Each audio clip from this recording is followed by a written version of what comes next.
बिस्मिल्लाहिर्रहमानिर्रहीम। अस्सलामुअलैकुम। Welcome to fact philosophy YouTube channel. नाजरीन, इस मशहूर कहावत से तो आप सब वाकिफ़ ही होंगे कि शेर की एक दिन की ज़िंदगी गिद्दड़ की 100 साला ज़िंदगी से बेहतर होती है। ये सिर्फ एक कहावत ही नहीं बल्कि एक ऐसे दलेर और निडर बादशाह की बहादुरी की दास्तान बयान करती है जिसके ज़िंदा रहने तक कभी भी अंग्रेज़ हिंदुस्तान पर काबिज़ नहीं हो पाए थे और हमेशा यूं ही कहते थे कि जब तक ये सुल्तान ज़िंदा है तब तक हम हिंदुस्तान पर हुकूमत नहीं कर सकेंगे। ये है टीपू सुल्तान। नाजरीन, आज की इस वीडियो में हम जानेंगे कि टीपू सुल्तान कौन था, उसकी ज़िंदगी और हुक्मरानी के हालात कैसे थे और उनकी मौत कैसे हुई। नाजरीन, टीपू सुल्तान 1 दिसंबर 1751 को सुल्तान फतेह अली टीपू के नाम से देवनागरी में पैदा हुए, जो अब कर्नाटक इंडिया का हिस्सा है। टीपू सुल्तान का वालिद हैदर अली सल्तनत मैसूर के राजा का सिपहसालार था। हैदर अली ने अपने बेटे टीपू सुल्तान को आला तालीम दिलवाने के लिए फ्रांस से फॉरेन ट्यूटर्स मंगवाए, जहां टीपू सुल्तान ने मॉडर्न एजुकेशन के साथ साथ दीनी तालीम भी हासिल की, जिसके नतीजे में टीपू सुल्तान एक हाईली एजुकेटेड नौजवान बन गया जो जल्द ही हक़ाइक़ की दुनिया से वाकिफ़ हो गया। महज 15 साल की उम्र में ही टीपू सुल्तान अपने वालिद हैदर अली के साथ जंगों में एडवाइज़र के तौर पर जाना शुरू हो गया। इन्हीं सालों में हैदर अली ने अपने मुखालफिन की साजिशों की वजह से बागी करार दे दिया गया और हैदर अली शहर से फ़रार हो गया। हैदर अली के दोनों बेटों करीम और टीपू सुल्तान को कैद कर दिया गया। नाजरीन, एक दिन पूरे हिंदुस्तान में होली का त्यौहार मनाया जा रहा था। टीपू सुल्तान ने एक छोटे स्याले की मदद से सलाहें काट डाली। टीपू ने अपने छोटे भाई करीम को साथ लिया। हैदर अली के हमदर्दों ने दोनों भाइयों को होली के रंगों में रंग दिया और वो वहां से फरार हो गए, जिसके बाद सरंगापट्टम में हलचल मच गई। हैदर अली को दोनों बेटे फरार हो गए। दोनों भाई किसी की नज़रों में आए बगैर ही शहर से निकल गए और अपने बाप हैदर अली से जा मिले। नाजरीन, महज 1 साल के अंदर अंदर टीपू का बाप हैदर अली मैसूर का हुक्मरान बन गया और टीपू सुल्तान वली अहद बन गया। हैदर अली ने 21 साल मैसूर पर हुकूमत की और उनका ये दौर दुश्मनों से जंगो जदल में ही गुजरा। 1782 में टीपू सुल्तान के वालिद हैदर अली की मौत हो गई। अपने वालिद की मौत के बाद जब टीपू सुल्तान तख्त नशीन हुआ तो जंगो जदल के मसाइल से विरासत में मुंतकिल हो गए। नाजरीन, मैसूर की हुक्मरानी टीपू के लिए फूलों का बिस्तर नहीं बल्कि कांटों की सेज थी। एक बात तो यहाँ तय थी कि टीपू सुल्तान चाहे कितना ही काबिल हुक्मरान सही, वो अपनी सल्तनत की तबाही को टाल तो सकता था मगर रोक नहीं सकता था। नाजरीन, इन जंगो जदल के मसाइल की सबसे बड़ी वजह मैसूर का मुश्किल तरीन जोग्राफिया थी। वो सूबे जो भारतीय रियासतों कर्नाटका, तमिलनाडु और केरला कहलाते थे, उनके बहुत से हिस्से मैसूर रियासत में शामिल थे। बज़ाहिर ये एक बहुत बड़ी और ताकतवर रियासत थी, मगर इसके 3 ख़तरनाक तरीन दुश्मन इसकी सरहदों पर ही बैठे थे। कुछ मशरक़ इलाकों और जनूब में ईस्ट इंडिया कंपनी यानी अंग्रेज़ों की हुकूमत थी, जिनका जनूबी हिंदुस्तान में फ़ौजी मरकज़ मदारस यानी आज के दौर का चेन्नई था। इसी के साथ मशरक़ में हैदराबाद दक्कन की रियासत थी, जो अब आंध्र प्रदेश का हिस्सा है।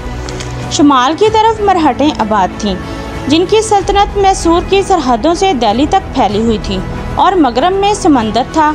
यानी टीपू सुल्तान को ना तो किसी तरफ से कोई मदद मिल सकती थी और ना ही वो पीछे हट सकता था, क्योंकि ये सब सल्तनत मैसूर पर कब्जा करने के लिए हर वक्त नज़रें जमाए बैठे थे। नाजरीन, इस मुश्किल जोग्राफियाई और दुश्मनों से घिरी सल्तनत होने के साथ साथ एक दूसरा मसला ये भी था कि मैसूर हिंदुस्तान की दौलतमंद रियासतों में से एक थी। अपने दौरे हुकूमत में टीपू सुल्तान ने कई इंतज़ामी इजादात मुतारफ़ करवाईं और ख़ास तौर पर उसने एक नया कैलेंडर मुतारफ़ करवाया। इस सल्तनत के बेहतरीन ज़राई निज़ाम ने रेशम की सनत में अहम किरदार अदा किया। इसके अलावा मसाला जात, फैब्रिक इंडस्ट्री भी खूब फैल फूल रही थी। इसी तरह मैसूर के शहरियों की इनकम बाकी हिंदुस्तान के लोगों से 5 गुना ज़्यादा थी। इसीलिए मैसूर के मुखालफिन हमेशा इसी ताक में रहते थे कि किसी तरह मैसूर पर कब्ज़ा किया जाए।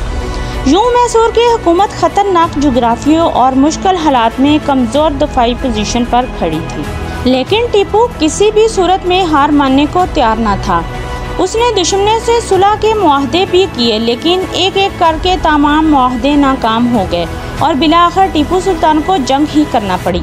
नाजरीन, इन जंगों में नाकाबिल शिकस्त फतह के बाद मैसूर के लोग टीपू सुल्तान को शेर मैसूर के नाम से पुकारने लगे। टीपू के तख्तनशीन होते ही एक के बाद एक अंग्रेज़ लश्कर को शिकस्त दी। यूँ इसने बेंगलोर के किले में अंग्रेज़ फ़ौज को हथियार डालने पर मजबूर कर दिया। बरसगीर की तारीख में अंग्रेज़ों को ऐसी ज़िल्लत अमेज़ शिकस्त कभी भी ना हुई थी। ऐसे में अंग्रेज़ों ने सुलह की दरख्वास्त की। टीपू सुल्तान ने सुलह रहमी करते हुए सुलह कर ली। लिहाजा 1684 में उसने अंग्रेज़ों से जंग बंदी का मुआहदा कर लिया।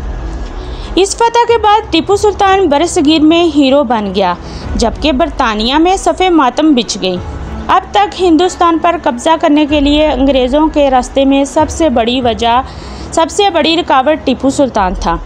इसलिए अंग्रेज़ों ने टीपू सुल्तान को रास्ते से हटाने का प्लान बनाया और साजिशों का जाल बिछाना शुरू कर दिया। नाजरीन, टीपू के तख्तनशीन होते ही कई नए लोगों को दरबार में जगह दी, जिसकी वजह से पुराने दरबारी नाराज़ हो गए। उनमें दो अहम लोग वज़ीर ख़जाना मीर सादक और वज़ीर पूर्णिया भी शामिल थे। उन्हें लगता था कि अब टीपू सुल्तान ताकत में आने के बाद उनको नज़रअंदाज कर रहा है। असूल परस्त होने की वजह से टीपू अपने साथियों और दरबारियों को सजाएं भी देता था। इसी तरह दरबारी साजिशों का सिलसिला शुरू हो गया और टीपू के दरबार से गद्दार मिलने लगे। ईस्ट इंडिया कंपनी के गवर्नर जनरल लॉर्ड कॉर्नवालिस ने नाराज़ और लालची दरबारियों को ईस्ट इंडिया कंपनी में शमूलियत की दावत दे दी। इसने एक जासूस सैयद इमाम को दरबार में भेजा, मगर ये जासूसी बर वक्त पकड़ी गई, जिसके बाद इन गद्दारों और सैयद इमाम को सजाए मौत दे दी गई। इसके बाद लॉर्ड कॉर्नवालिस ने निज़ाम हैदराबाद और मरहटों को भी साथ मिलाकर जंग करने का इरादा किया। नाज़रीन, लॉर्ड कॉर्नवालिस ने सुलह का मुआहदा तोड़कर मैसूर पर हमला कर दिया और मैसूर के शहर बेंगलोर पर कब्ज़ा कर लिया। टीपू सुल्तान की फ़ौज ने इनको बेंगलोर में घेर लिया, मगर फ़ौज में मौजूद गद्दारों ने इस किए गए जवाबी हमले की तफसीलात लॉर्ड कॉर्नवालिस तक पहुंचा दी, जिसकी वजह से अंग्रेज़ फ़ौज वहां से बच निकलने में कामयाब हो गई। बेंगलोर से निकलते ही अंग्रेज़ फ़ौज ने टीपू सुल्तान के मरकज़ सरंगापट्टम पर हमला कर दिया। फ़ौज के थक जाने और सप्लाई लाइन्स कट जाने की वजह से लॉर्ड कॉर्नवालिस अपनी फ़ौज के साथ बेंगलोर भाग निकला। नाजरीन, यहाँ टीपू सुल्तान ने एक बहुत बड़ी गलती ये की कि शिकस्त खुर्दा फ़ौज को तबाह करके ख़त्म करने की बजाय उसे बचकर निकल भागने का मौका दिया। लॉर्ड कॉर्नवालिस बचकर भाग गया और मरहटों और निज़ाम के साथ जा मिला। यूँ तीनों इत्तेहादियों यानी मरहटों, निज़ामों और अंग्रेज़ों ने भरपूर तैयारी के साथ सरंगापट्टम पर हमला कर दिया। ऐसे में टीपू ने सुलह की दरख्वास्त की। लॉर्ड कॉर्नवालिस ने सुलह के बदले मैसूर की आधी सल्तनत और 8 करोड़ रुपए तवाने जंग मांग लिया। इस शिकस्त के बाद मैसूर की सल्तनत पर फौरी असरात पड़े। टीपू सुल्तान पर अंग्रेज़ों से बदला लेने का जुनून सवार हो गया। नाजरीन, उस वक्त की सबसे बड़ी हकीकत ये थी कि हिंदुस्तान में आज़ाद रियासतों का कायम होना और टूटना आम सी बात थी। किसी रियासत की आज़ादी के लिए उसका ताकतवर होना ज़रूरी नहीं था। जैसे ही रियासत कमज़ोर होती तो वफ़ादार उसका साथ छोड़कर ताकतवर पार्टी के साथ जा मिलते और इसी तलख हकीकत ने सारे हिंदुस्तान को अंग्रेज़ों का गुलाम बना दिया। टीपू सुल्तान ने अपने पुराने इत्तेहादी फ्रांसीसी जनरल नेपोलियन बोनापार्ट के पास अपना सफ़ीर भेजा और मदद की दरख्वास्त की। नेपोलियन ने एक जवाबी ख़त भी लिखा, लेकिन वो अंग्रेज़ जासूसों के हाथ लग गया, जिसके बाद हिंदुस्तान और बरतानिया में कहराम मच गया कि नेपोलियन टीपू सुल्तान की मदद के लिए हिंदुस्तान का रुख करने वाला है। नाजरीन, जब नेपोलियन 1789 में फ़ौज लेकर मिस्र पहुंचा तो बरतानवी बहरिया ने फ्रांस को शिकस्त दे दी। इस दौरान ईस्ट इंडिया कंपनी ने लॉर्ड कॉर्नवालिस को वापस बुला लिया और लॉर्ड वेल्जे को गवर्नर जनरल बना दिया। लॉर्ड कॉर्नवालिस ने जो गद्दार तैयार किए थे वो अब लॉर्ड वेल्जे के साथ थे। वेल्जे ने टीपू के गद्दारों से ये तय कर लिया कि मैसूर की फ़ौज को अंग्रेज़ों का मुकाबला नहीं करने देंगे और जैसे ही अंग्रेज़ फ़ौज किले पर हमला आवर होगी तो ये फ़ौरन हथियार डाल देंगे। यूं वेल्जे ने पूरी तैयारी के साथ जंग में कूद पड़ा। नाजरीन, सुलह का मुआहदा तोड़ने के लिए वेल्जे ने ये इल्ज़ाम लगाया कि टीपू फ्रांसीसियों के साथ मिलकर ईस्ट इंडिया कंपनी के खिलाफ साजिशें कर रहा है, इसलिए जंग ज़रूरी है। नाजरीन, फरवरी 1799 में अंग्रेज़ फ़ौज अपने इत्तेहादियों के साथ चारों तरफ से मैसूर पर हमला आवर हो गई। जवाबन फ़ौज ने कमांडर ने हमले का हर मौका ज़ाया किया और सिपाहियों को बताया जाता था कि यहाँ जवाबी कार्रवाई ना करना टीपू सुल्तान की हिकमत अमली है। इसी वजह से टीपू को बहुत नुकसान उठाना पड़ा और इसके पीछे हटकर सरंगापट्टम में दिफाई पोजीशन ले ली। अप्रैल 1799 में अंग्रेज़ों ने सरंगापट्टम का भी मुहासरा कर लिया। गरदारों ने दुश्मन को ये भी बताया कि शहर की कौन कौन सी दीवार कमज़ोर है। दुश्मन ने उसी दीवार पर हमला किया और एक बड़ा शिगाफ बन गया। 3 मई 1799 की रात टीपू सुल्तान के वज़ीर मीर सादिक ने फसील से बाहर आकर दुश्मन से खुफिया मीटिंग की और तय पाया कि इस शिगाफ पर कल रात हमला कर दिया जाएगा। नाज़रीन, अगले रोज़ दोपहर को सुल्तान को ये खबर मिली कि उसके तोप खाने का कमांडर सैयद गफ्फार शहीद हो गया है।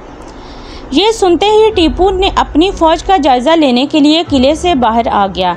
टीपू के किले से बाहर आते ही गद्दारों ने किले के दरवाजे बंद कर दिए ताकि टीपू दोबारा अंदर ना आ सके। दूसरी तरफ दुश्मन फ़ौज शिगाफ से अंदर दाखिल हो गई।